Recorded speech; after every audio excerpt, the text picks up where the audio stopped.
श्री परमात्मने नमः। स्वामी प्रज्ञानंद लिखित विवेके देवास धुंडावे या ग्रंथाचं क्रमशः वाचन आपण ऐकत आहोत. आज ऐकूया या ग्रंथातील उपासना या भागातील प्रकरण 4 विज्ञान उपासना याचा भाग 2. गॅलिलिओ हा प्रायोगिक विज्ञानाचा आद्य प्रणेता मानला जातो. इसवी सन 1564 ते 1642 हा त्याचा कालखंड. हा लहानपणापासून यंत्र तयार करी, अवघड गणित सोडवी, प्रयोग करून स्वतः त्या निष्कर्षाची खात्री करून घेतल्याशिवाय कोणाचेही सिद्धांत मान्य करावयाचे नाहीत, हे त्याचं ब्रीद होतं. पिसा इथल्या विद्यापीठात अभ्यास करताना पूर्वसुरींनी मांडलेला प्रत्येक सिद्धांत त्यानं प्रयोगाद्वारे पारखून जोखून मग स्वीकारला. खगोलशास्त्राचा तो निष्ठावंत अभ्यासक होता. त्यानं आपल्या संशोधनानं परंपरागत धार्मिक श्रद्धांना जबरदस्त धक्के दिले.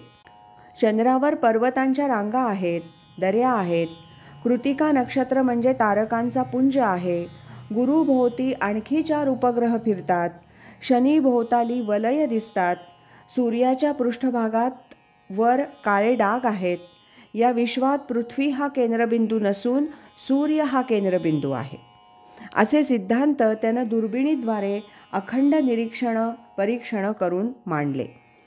हे त्याचे विचार ऐकून तत्कालीन धर्मगुरू त्याच्यावर भडकले. त्यांनी त्याला धमकावलं, खटले भरून न्यायालयात खेचण्याचं ठरवलं. तेव्हा तो बराच वृद्ध झाला होता. रॉजर बेकनचे तुरुंगात झालेले हाल त्याला माहीत होते. तेव्हा कारावासातील शिक्षेला घाबरून तो म्हणाला, मी तूर्त माझी मतं मागे घेतो, पण एक दिवस सारं जग माझी मतं मान्य करेल, कारण मी शास्त्रीय सत्य सांगतोय. झालंही तसंच. त्याचे सारे सिद्धांत भावी काळात जगाला मान्य करावे लागले. कुणाचेही विचार सिद्धांत आपण प्रयोगानं पारखून मगच स्वीकारावेत, ही प्रथा त्याच्यामुळं प्रतिष्ठा प्राप्त झाली.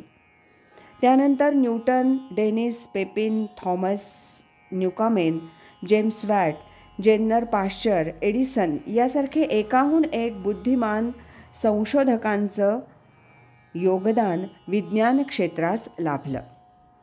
त्यांनी अविश्रांत परिश्रम संशोधन करून विज्ञानाच्या शाखोपशाखा समृद्ध केल्या. पदार्थविज्ञान, रसायन, जीव, वनस्पती, खगोल, वैद्यक यासारखी शास्त्र सर्वत्र सुप्रतिष्ठित केली. विद्यापीठ स्तरावर त्याचं अध्यापन होऊ लागलं. आचार बुद्धिमत्ता, चिकाटी, कल्पकता, कर्तृत्व, आत्मविश्वास या सामर्थ्यावर त्यांनी विज्ञानाचा सर्वांगीण विकास करून दाखवला. सृष्टीतील रहस्य शोधून काढून त्या शक्तींना मनुष्याकरिता राबवलं. अंधश्रद्धा, रूढी, धर्म आणि धर्मगुरू यांनी या कल्पनांना त्याज्य ठरवलं.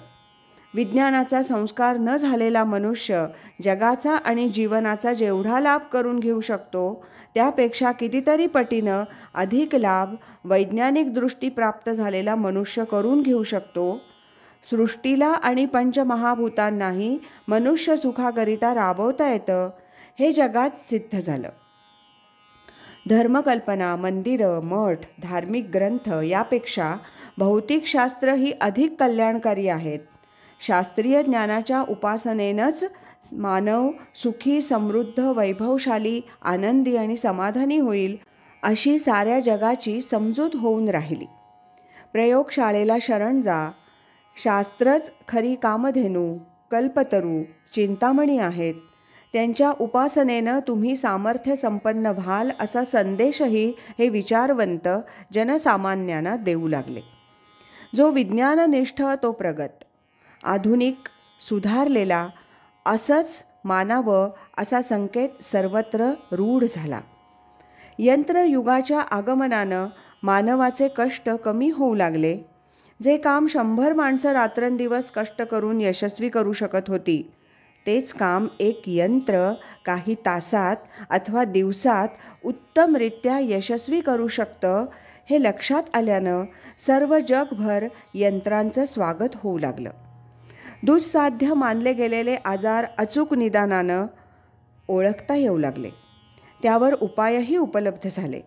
औषधोपचारानं रोगराईचा वेळीच प्रतिबंध करता येऊ लागला. त्यामुळं एखाद्या साथीत शेकड्यांनी बळी पडणाऱ्या माणसांना जीवदान मिळू लागलं.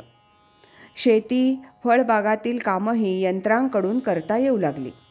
उत्तम खतं, औषधं वापरून धान्य, फळं यांचं उत्पादनही अनंतपटीनं वाढवण्यात शास्त्रज्ञांना यश मिळू लागलं. अशा कितीतरी गोष्टी यशदायक, लाभदायक होऊ लागल्या. त्यामुळं विज्ञानाच्या आश्रयानंच भावी काळात मानव सुखी, तृप्त, शांत, समाधानी होऊ शकेल हा विश्वास वाढत राहिला. अशा अनेक उपकारक गोष्टी विज्ञान विकासामुळं प्राप्त झाल्या हे सर्वांना मान्य करावंच लागेल. आज इथेच थांबूया. यानंतरचा भाग आपण उद्या ऐकूया. हरि ओम तत्सत.